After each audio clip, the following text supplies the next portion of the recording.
Newly wed couple है, अपनी early 20s में दोनों थे, एंड उनके बच्चे को मैं एक जेनेटिक इलनेस बता रहा हूँ, विस्कोट-एल्ड्रिच सिंड्रोम है, जिसका only possible cure bone marrow transplant, वो भी 50% मैच, क्योंकि उस फैमिली में पहला बच्चा था। तो भाई बहन कहाँ से आएगा? 5 से 7 दिन बच्चा वेंटिलेटर पे था, उसके क्योर की जरूरत थी, उसकी मदर हमेशा अपने बच्चे का हाथ पकड़ के बैठी रहती थी। सो एक बड़ी इंस्पायरिंग स्टोरी आपको बताता हूँ। सो मैं बस नॉर्थ अमेरिका से मेरी ट्रेनिंग कंप्लीट करके इंडिया में आया था, और हमने just bone marrow 50% match transplant India में चालू किए थे। तो शायद मेरा एज ए कंसल्टेंट ज्वाइन करने 1 महीना मुझे हुआ होगा, तो मुझे नियोनेटोलॉजी निक्कू से कॉल आती है कि एक छोटा सा बच्चा है और उसके प्लेटलेट्स बड़े कम हैं, एंड उस बच्चे को निमोनिया हो रखा है। सो वो बच्चा 1-1.5 महीने का हो चुका था। हम गए, हमने देखा, बात करी, एंड फिर मैंने उससे मैटरनल पैटर्नल हिस्ट्री ली, फैमिली हिस्ट्री ली। तो हमें लगा कि इस बच्चे को शायद एक बीमारी होती है, प्राइमरी इम्यूनोडेफिशिएंसी, विस्कोट-एल्ड्रिच सिंड्रोम है ना। विस्कोट-एल्ड्रिच सिंड्रोम यूजुअली बॉयज में होता है, और ये एक ऐसी प्रॉब्लम है जिसमें परमपिता परमात्मा या गॉड बच्चे में इम्यून सिस्टम को नॉर्मल करके डालना भूल गए। सो इम्यून सिस्टम ठीक से काम नहीं करता है, तो ऐसे बच्चों के अंदर बार बार इन्फेक्शन होता है और उनके ऊपर लाइफ का थ्रेट होता है। फैमिली हिस्ट्री में हमें पता लगा कि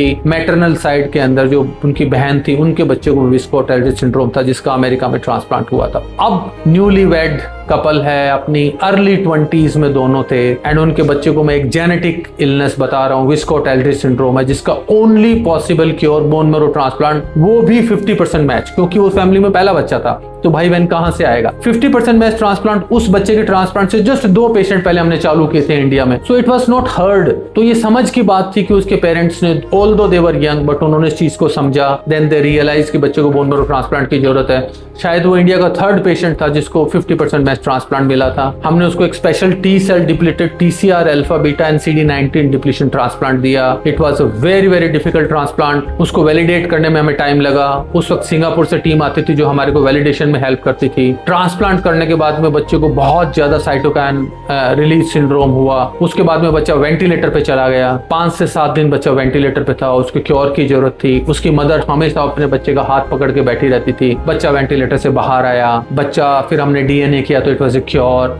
आज वो बच्चा जब OPD में दौड़ते हुए आता है तो वो 10-11 साल का बच्चा हो गया है, and amazingly well grown baby, school में जाता है, नॉर्मल उसके हायर मेंटल फैकल्टीज हैं, बहुत ब्राइट बच्चा अपनी क्लास में। And same parents, I can't believe the day I saw them with the diagnosis how depressed they were. But उस वक्त उन्होंने अपनी सारी समझ को यूज करते हुए एक ऐसा ऑप्शन लिया जो इंडिया में जस्ट हमने लॉन्च किया था, 50% मैच ट्रांसप्लांट। सो उस स्टोरी से हमेशा मेरे को मिलता है कि if there is a problem there is a solution. You just need to sit down with your treating doctor. You need to understand the different nuances of the treatment, क्या pro है, क्या cons है, and then you can make your life easy and you can give a new leash of life to your loved one. I hope this story will inspire you and you will share it with the people who are not feeling in the pink of their life and they are depressed and they can adopt this.